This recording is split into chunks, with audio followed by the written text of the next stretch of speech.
بسم الله الرحمن الرحيم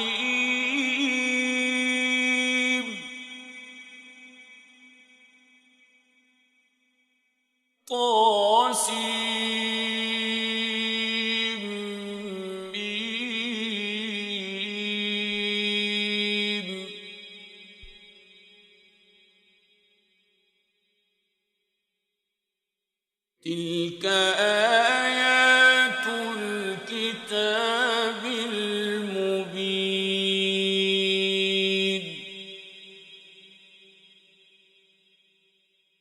نتلو عليك من نبأ موسى وفرعون بالحق لقوم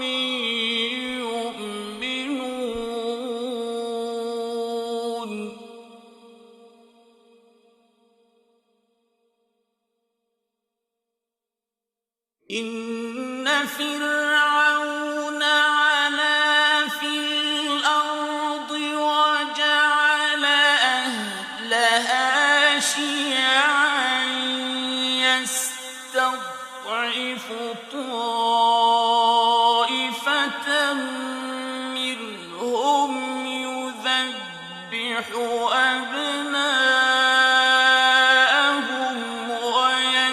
ويستحيي نساءهم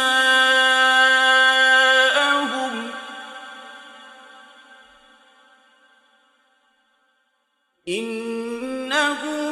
كان من المفسدين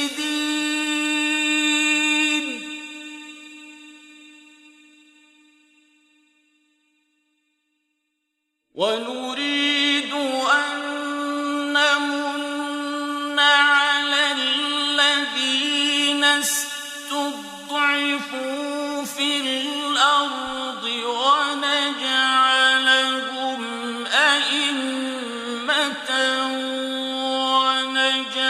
ونجعلهم الوارثين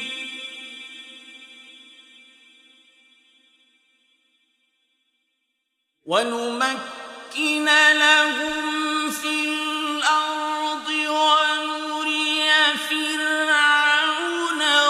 وهامان وجنودهما منهم ما كانوا يحذرون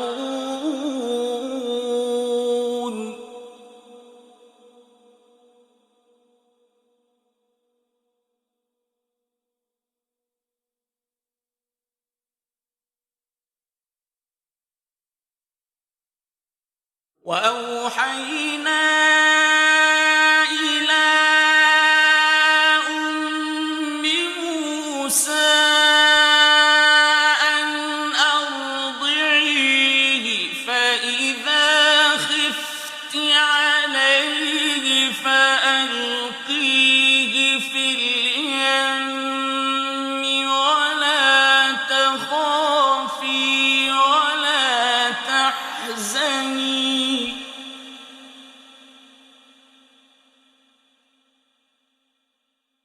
فإذا خفت عليه فألقيه في اليم ولا تخافي ولا تحزني إنا رادوه إليك وجاعلوه من المرسلين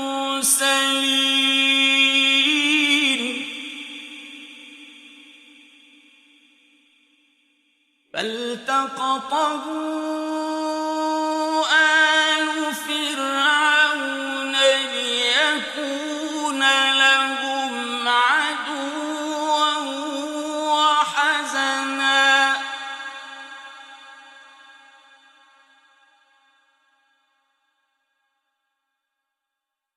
إن فرعون وهامان وجنودهما كانوا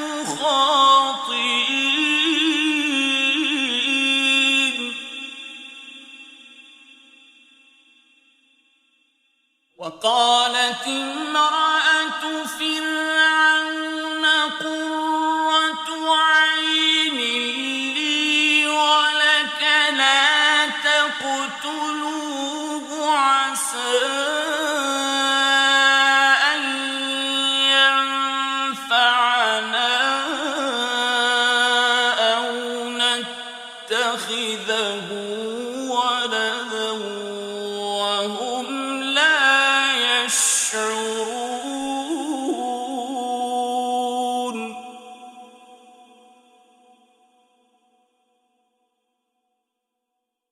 وأصبح فؤاد أم موسى فارغا إن كادت لتبدي به لولا أن ربطنا على قلبها لتكون من المؤمنين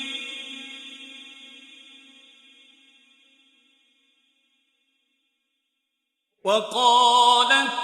لأخته قصيه فبصرت به عن جنب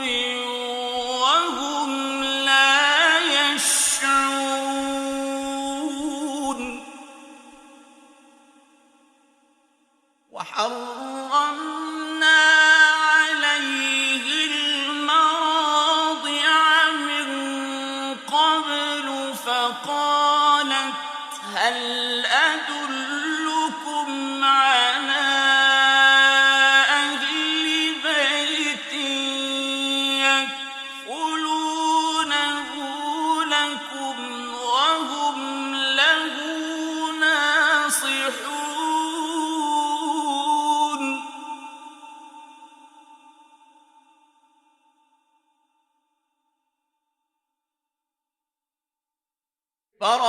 فرددناه إلى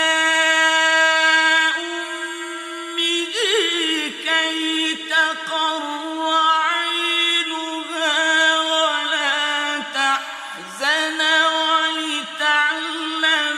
أن وعد الله حق ولكن أكثرهم لا يعلمون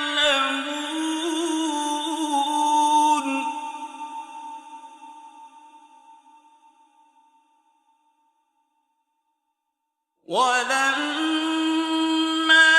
بلغ أشده واستوى آتيناه حكما وعلما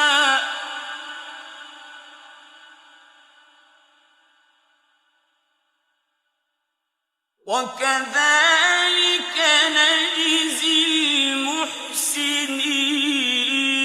المحسنين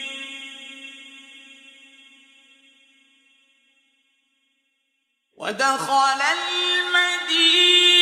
على حين غفلة من أهلها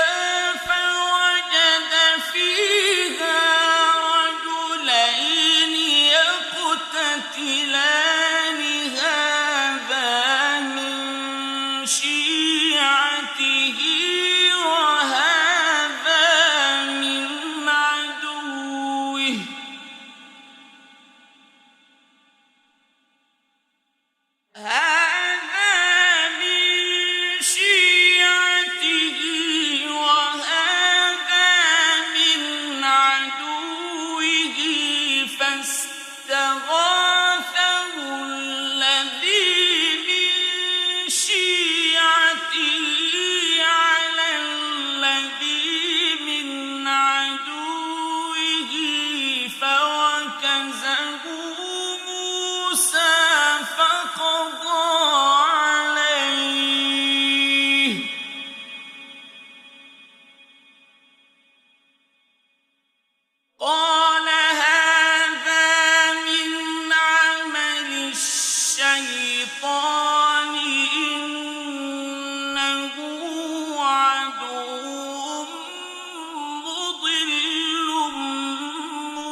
قال رب بما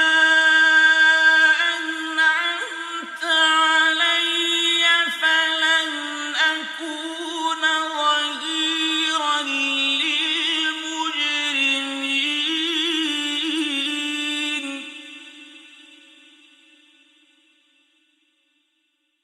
فأصبح في المدينة خائفا يترقب فإذا الذي استنصره بالأمس يستصرخه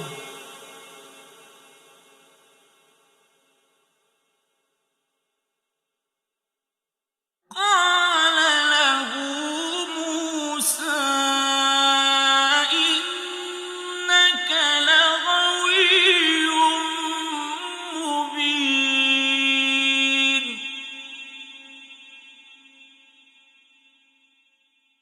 فلما أن أراد أن يبطش بالذي هو عدو لهما قال يا موسى أتريد أن تقتلني كما قتلت نفسا بالأمس قال يا موسى أتريد أن تقتلني كما قتلت نفسا بالأمس إن تريد إلا أن تكون جبارا في الأرض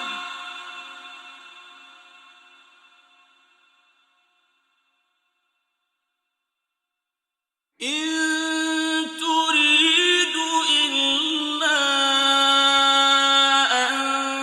تكون جبارا في الأرض وما تريد أن تكون من المصلحين وجاء رجل من أقصى المدينة يسعى قال يا موسى إن الملأ يأتمرون بك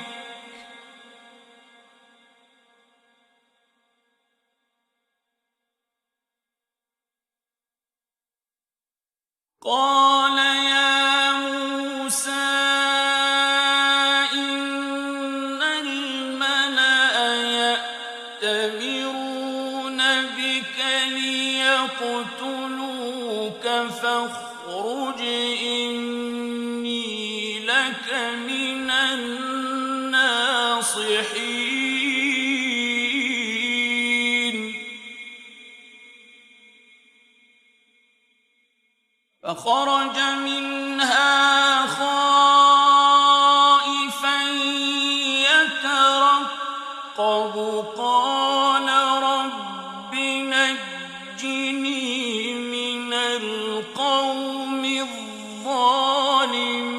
الظالمين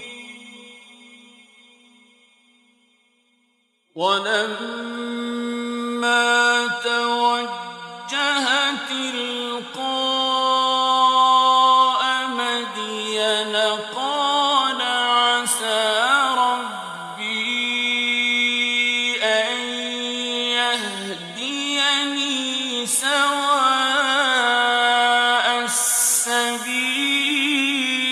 السبيل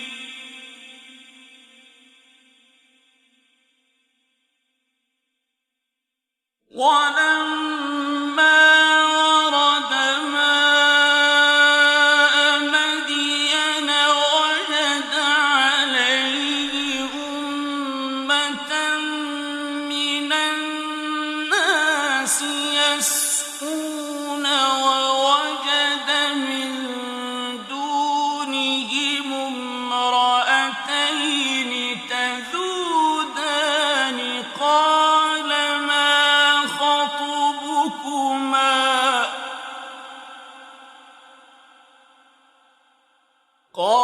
قال ما خطبكما قالتا لا نسقي حتى يصدر الرعاء وأبونا شيخ كبير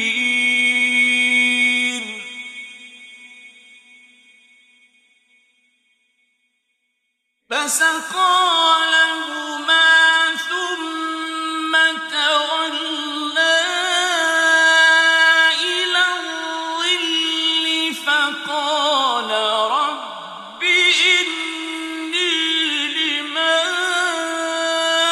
أنزلت إلي من خير فقير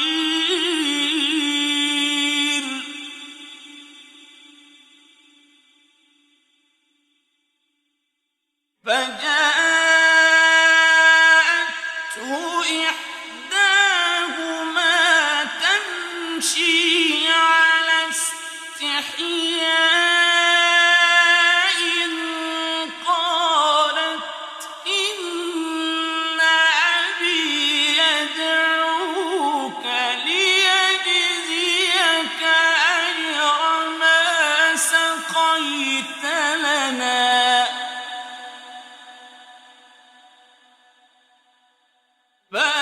فلما جاءه وقص عليه القصص قال لا تخف نجوت من القوم الظالمين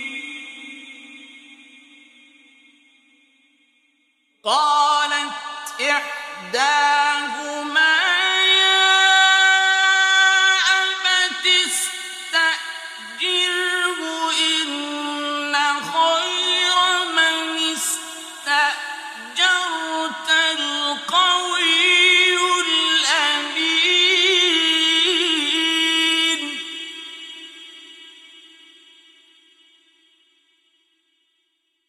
قال إني أريد أن أنكحك إحدى ابنتي هاتين على أن تأجرني 8 حجج فإن أتممت 10 فمن عندك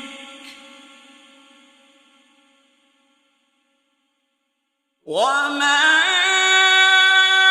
أريد أن أشق عليك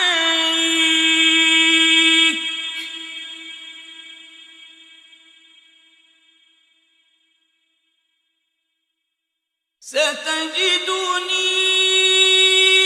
إن شاء الله من الصالحين قال ذلك بيني وبينك أيما الأجلين قضيت فلا عدوان علي والله على ما نقول وكيل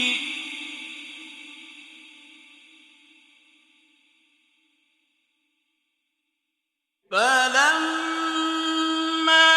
قضى موسى الأجل وسار بأهله آنس من جانب الطور نارا قال لأهلهم كثوا إني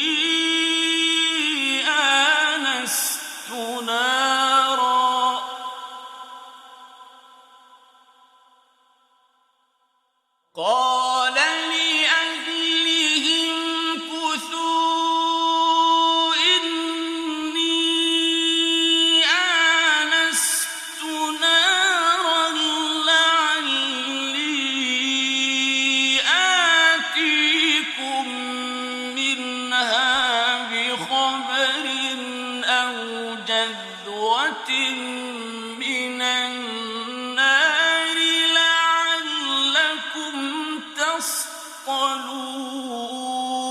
تصطلون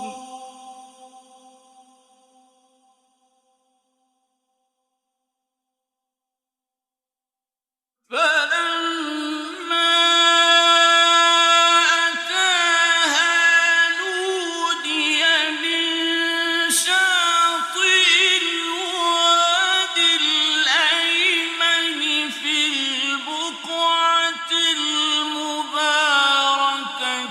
من الشجرة أن يا موسى إني أنا الله رب العالمين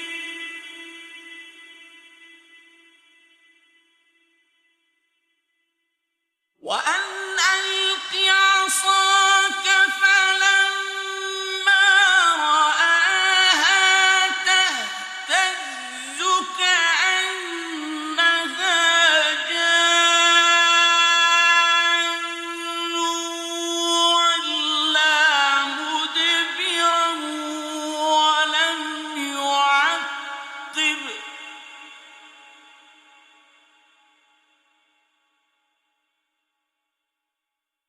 يا موسى أقبل ولا تخف إنك من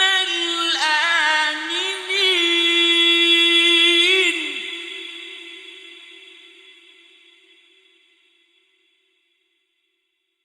أسلك يدك في جيبك تخرج بيضاء من غير سوء واضمم إليك جناحك من الرهب فذلك برهانان من ربك إلى فرعون وملئه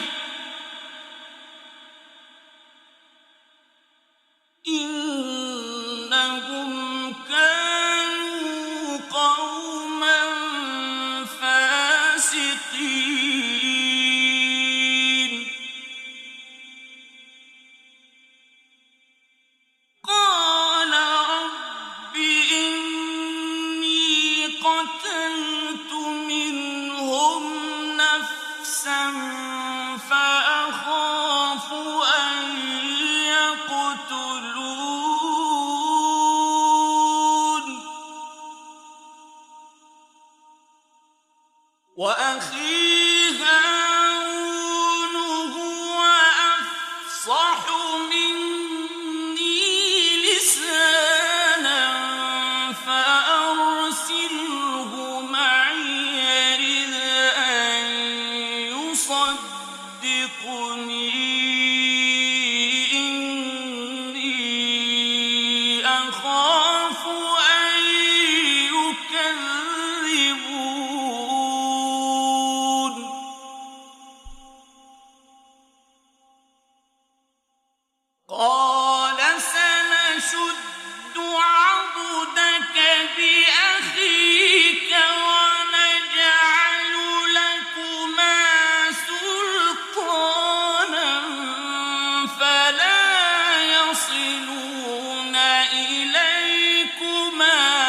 وقال موسى ربي أعلم بمن جاء بالهدى من عنده ومن تكون له عاقبة الدار إنه لا يفلح الظالمون.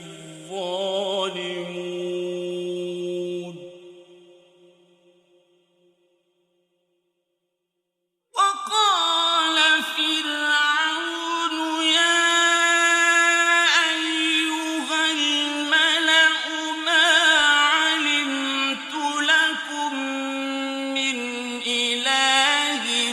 غيري فأوقد لي يا هامان على الطين فاجعل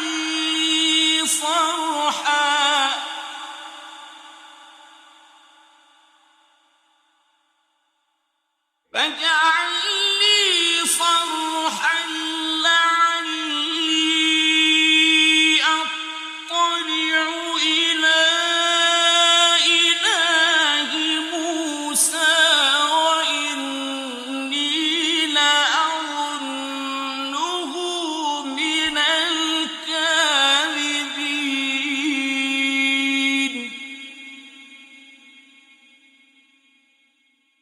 واستكبر هو وجنوده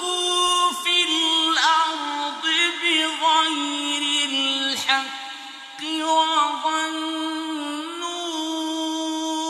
أنهم إلينا لا يرجعون. فأخذناه وجنوده فنبذناهم في اليم فانظر كيف كان عاقبة الظالمين.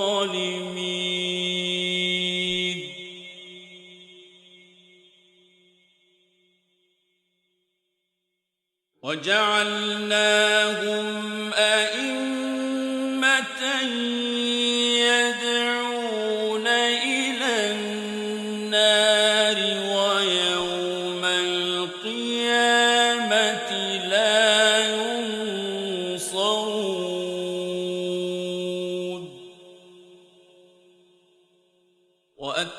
وأتبعناهم في هذه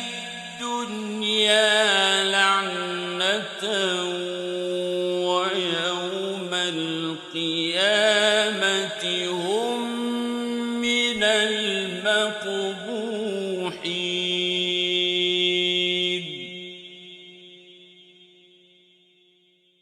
ولقد آتينا موسى الكتاب من بعد ما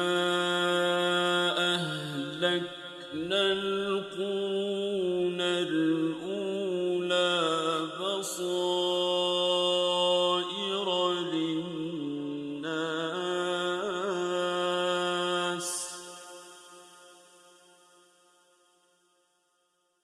بصائر للناس وهدى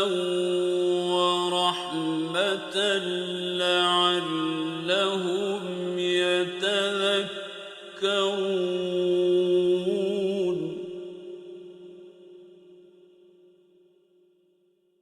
وما كنت بجانب الغربي إذ قضينا إلى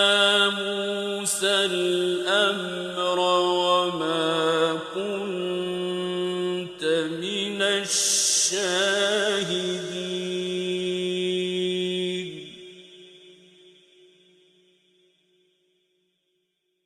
ولكننا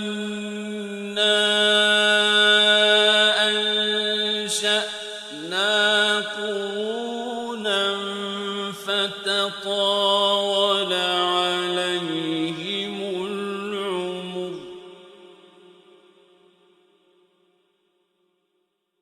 وما كنت ثاويا في أهل مدين تتلو عليهم آياتنا ولكننا كنا مرسلين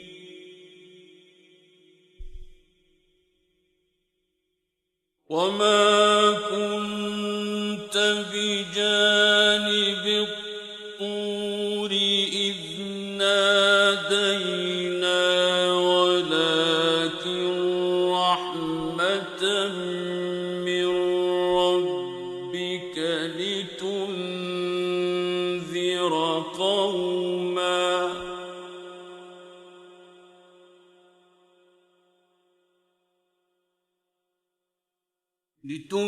لتنذر قوما ما أتاهم من نذير من قبلك لعلهم يتذكرون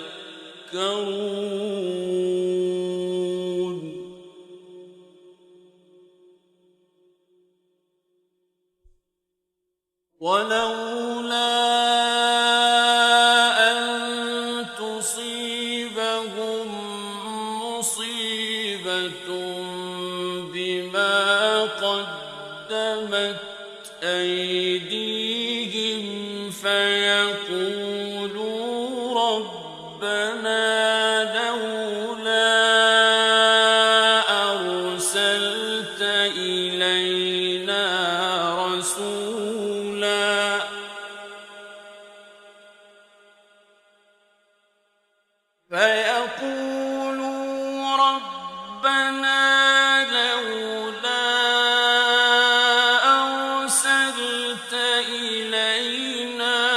رسولا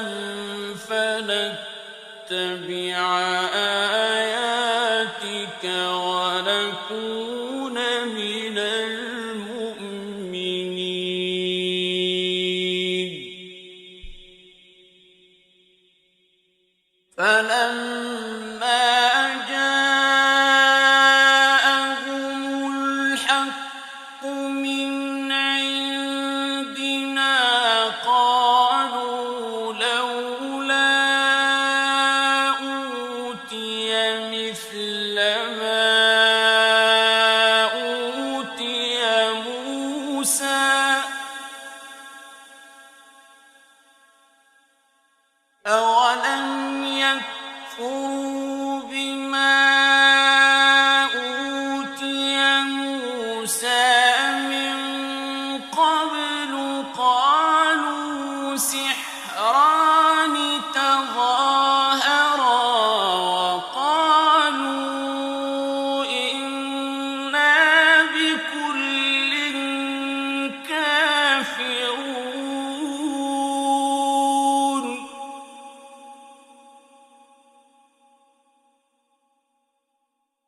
قل فأتوا بكتاب من عند الله هو أهدى منهما أتبعه إن كنتم صادقين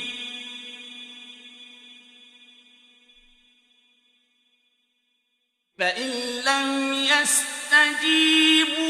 لك فاعلم أنما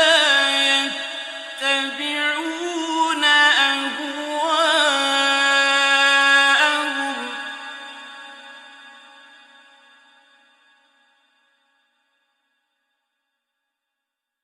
ومن أضل ممن اتبع هواه بغير هدى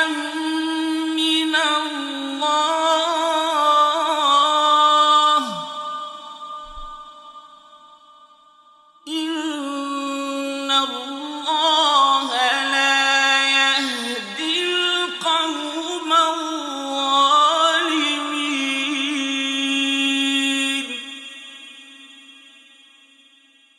وَلَقَدْ وَصَّلْنَا لَهُمُ الْقَوْلَ لَعَلَّهُمْ يَتَذَكَّرُونَ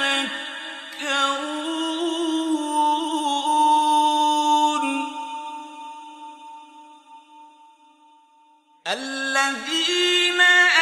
آتَيْنَاهُمُ الْكِتَابَ مِن قَبْلِهِ هُم بِهِ يُؤْمِنُونَ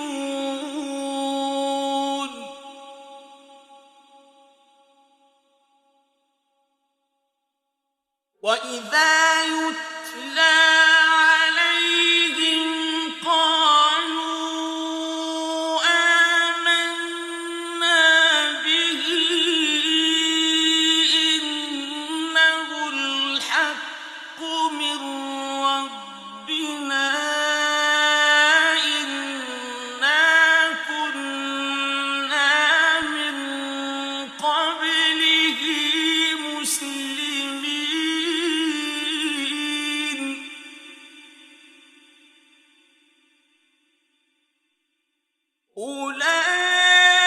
أُولَٰئِكَ يُؤْتَوْنَ أَجْرَهُم مَّرَّتَيْنِ بِمَا صَبَرُوا وَيَدْرَءُونَ بِالْحَسَنَةِ السَّيِّئَةَ وَمِمَّا رَزَقْنَاهُمْ يُنفِقُونَ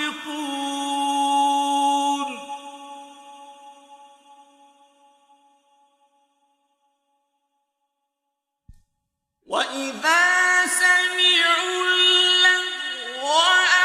أَعْرَضُوا عَنْهُ وَقَالُوا لَنَا أَعْمَالُنَا وَلَكُمْ أَعْمَالُكُمْ سَلَامٌ عَلَيْكُمْ لَا نَبْتَغِي الْجَاهِلِينَ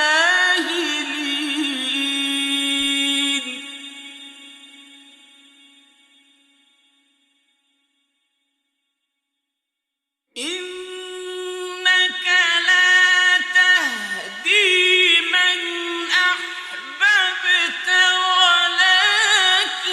وَلَٰكِنَّ اللَّهَ يَهْدِي مَن يَشَاءُ ۚ وَهُوَ أَعْلَمُ بِالْمُهْتَدِينَ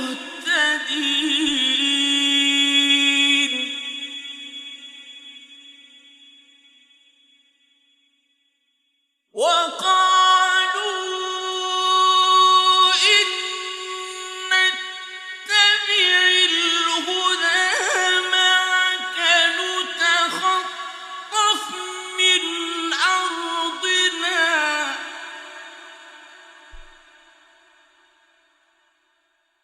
أَوَلَمْ نُمَكِّن لَّهُمْ حَرَمًا آمِنًا يُجْبَىٰ إِلَيْهِ ثَمَرَاتُ كُلِّ شَيْءٍ رِّزْقًا مِّن لَّدُنَّا وَلَٰكِنَّ أَكْثَرَهُمْ لَا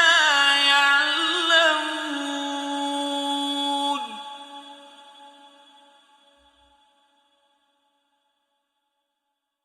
وَكَمْ أَهْلَكْنَا مِن قَرْيَةٍ بَطِرَتْ مَعِيشَتَهَا فَتِلْكَ مَسَاكِنُهُمْ لَمْ تُسْكَن مِّن بَعْدِهِمْ إِلَّا قَلِيلًا وَكُنَّا نَحْنُ الْوَارِثِينَ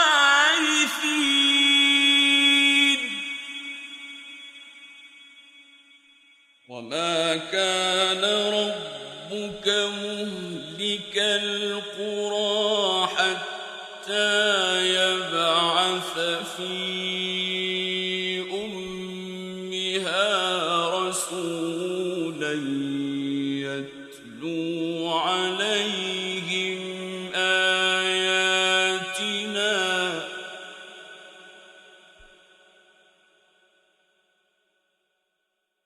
يتلو عليهم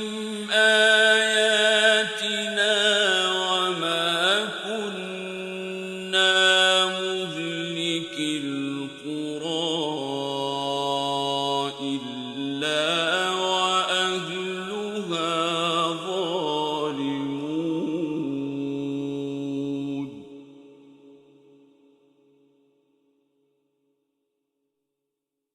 وما أوتيتم من شيء فمتاع الحياة الدنيا وزينتها وما عند الله خير وأبقى أفلا تعقلون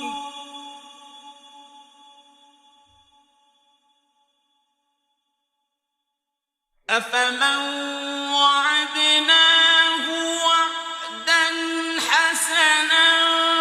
فهو لاقيه كمن متعناه متاع الحياة الدنيا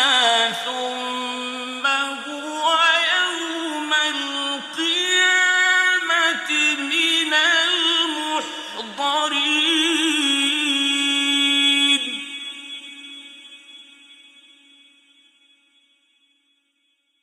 ويوم يناديهم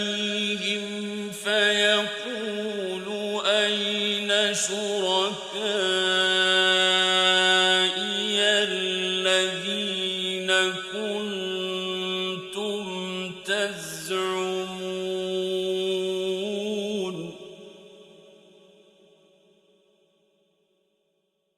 قال الذين حق عليهم القول ربنا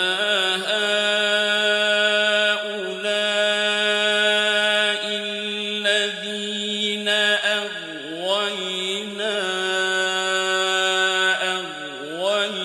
أغويناهم كما غوينا تبرأنا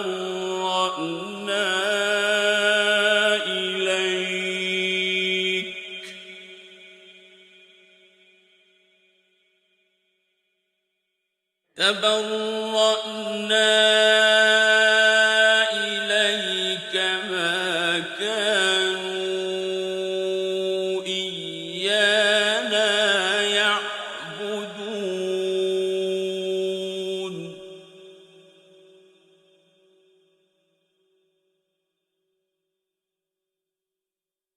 وقيل ادعوا شركاءكم فدعوهم فلم يستجيبوا لهم ورأوا العذاب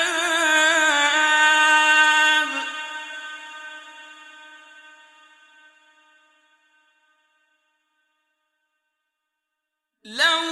أنهم كانوا يهتدون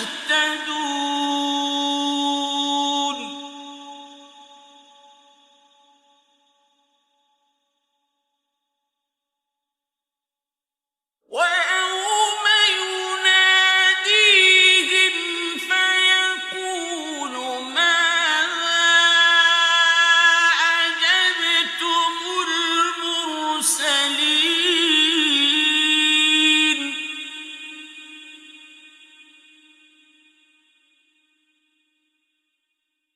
فعميت عليهم الأنباء يومئذ فهم لا يتساءلون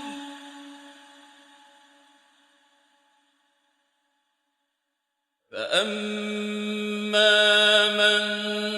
تَابَ وَآمَنَ وَعَمِلَ صَالِحًا فَعَسَىٰ أَن يَكُونَ مِنَ الْمُفْلِحِينَ.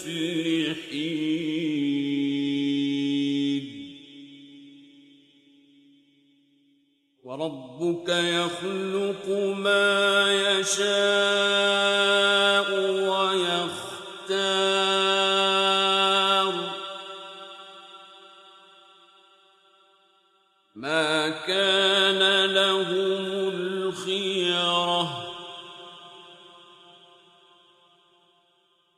سُبْحَانَ اللَّهِ وَتَعَالَىٰ عَمَّا يُشْرِكُونَ.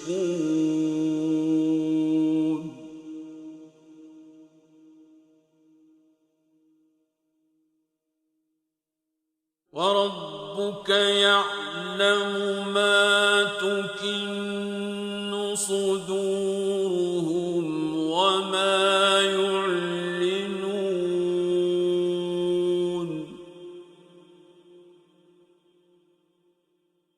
وَهُوَ اللَّهُ لَا إِلَٰهَ إِلَّا هُوَ لَهُ الْحَمْدُ فِي الْأُولَىٰ وَالْآخِرَةِ وَلَهُ الْحُكْمُ وَإِلَيْهِ تُرْجَعُونَ.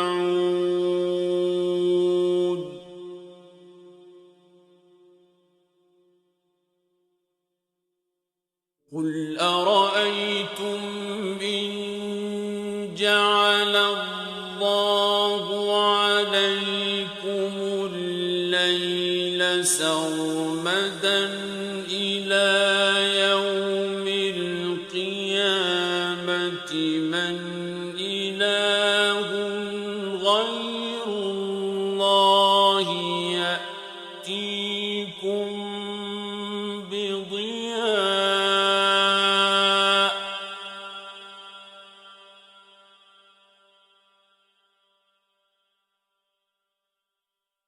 أَفَلَا تَسْمَعُونَ.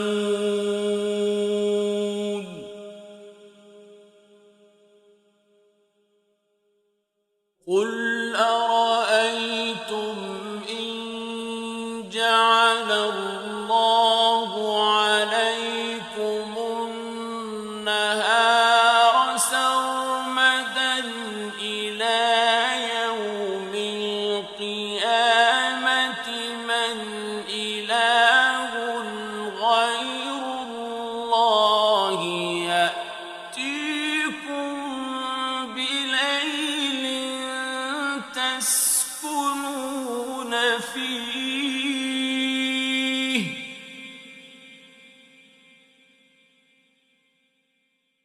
أَفَلَا تُبْصِرُونَ.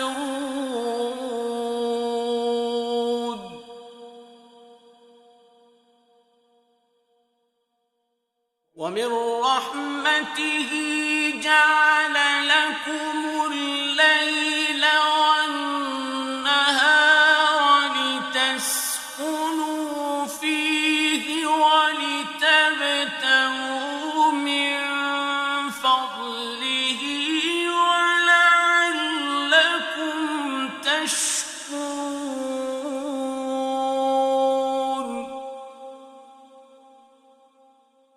وَيَوْمَ يُنَادِيهِمْ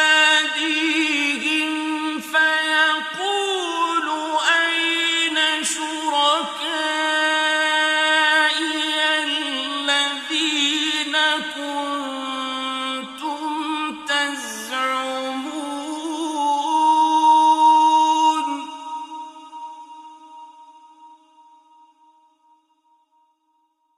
وَنَزَعْنَا مِن كُلِّ أُمَّةٍ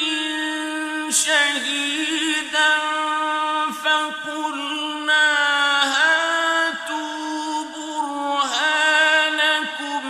فَعَلِمُوا أَنَّ الْحَقَّ لِلَّهِ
إذ قال له قومه لا تفرح إن الله لا يحب الفرحين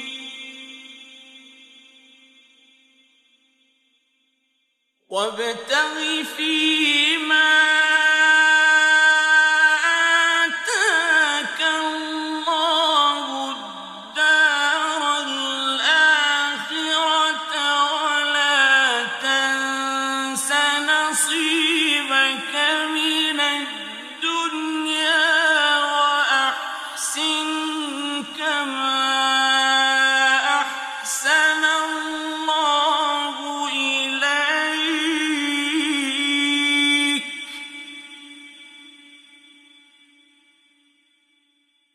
وأحسن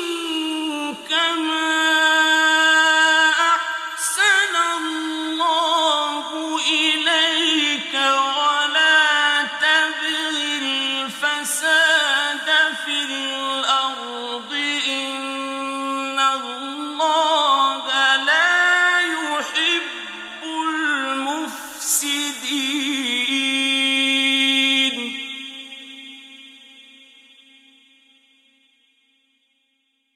قال إنما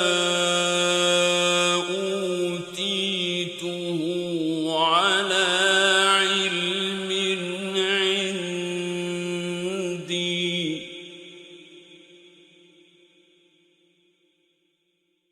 أولم يعلم أن الله قد أهلك من قبله من القرون من هو أشد منه قوة وأكثر جمعا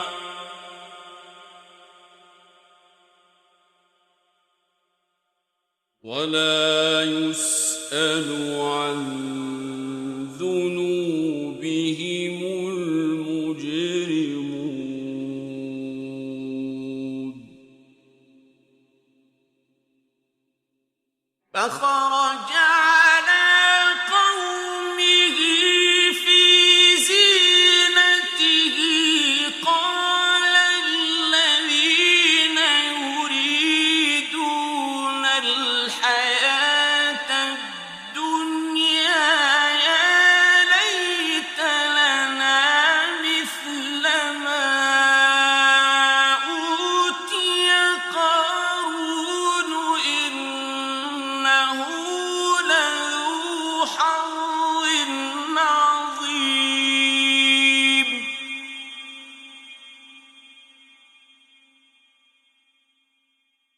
وقال الذين أوتوا العلم ويلكم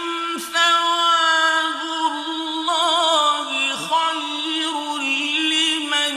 آمن وعمل صالحا ولا يلقاها إلا الصابرون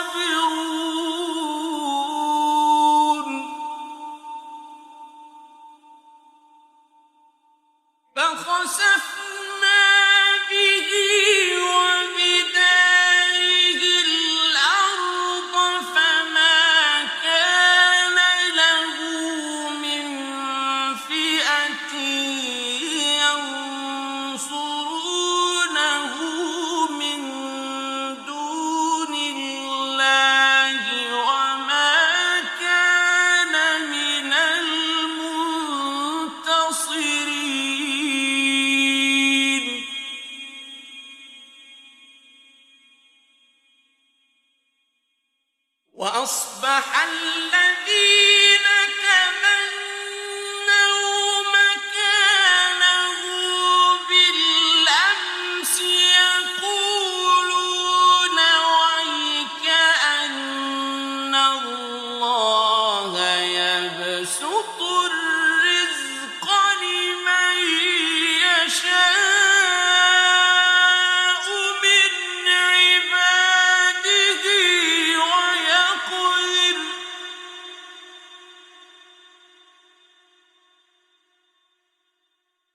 يبسط الرزق لمن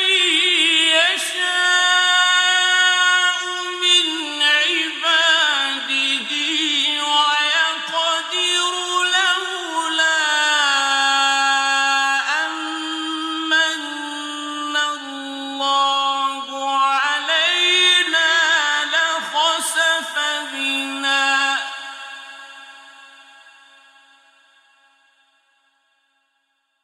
لولا أن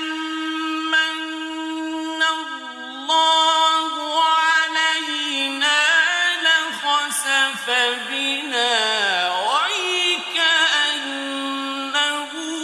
لا يفلح الكافرون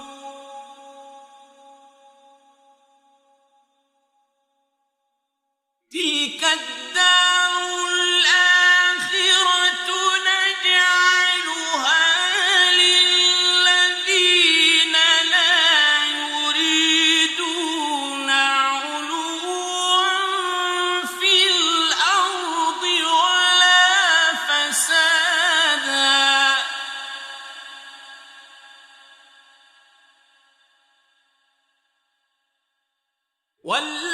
والعاقبة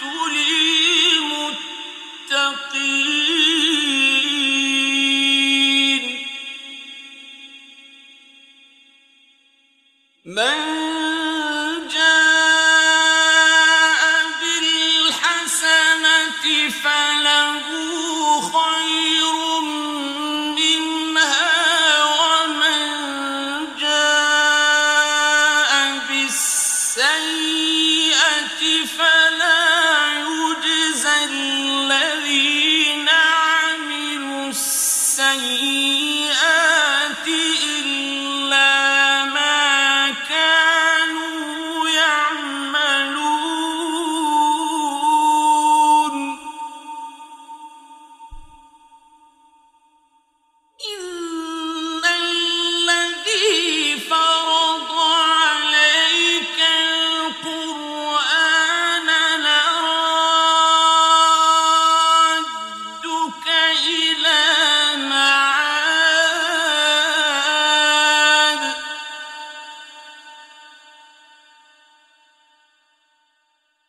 قل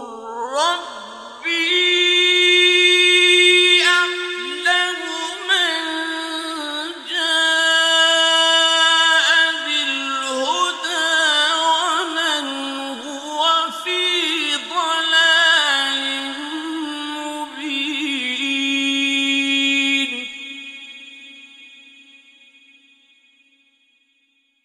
وما كنت ترجو أن يلقى إليك الكتاب إلا رحمة من ربك فلا تكونن ظهيرا للكافرين ولا يصدنك عن آيات الله بعد إذ أنزلت إليك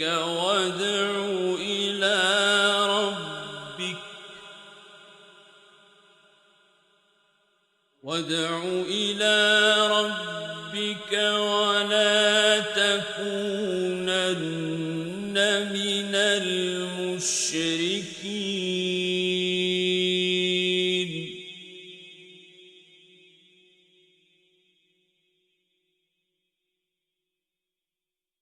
ولا تدع مع الله إلها آخر لا إله إلا هو كل شيء هالك إلا وجهه له الحكم وإليه ترجعون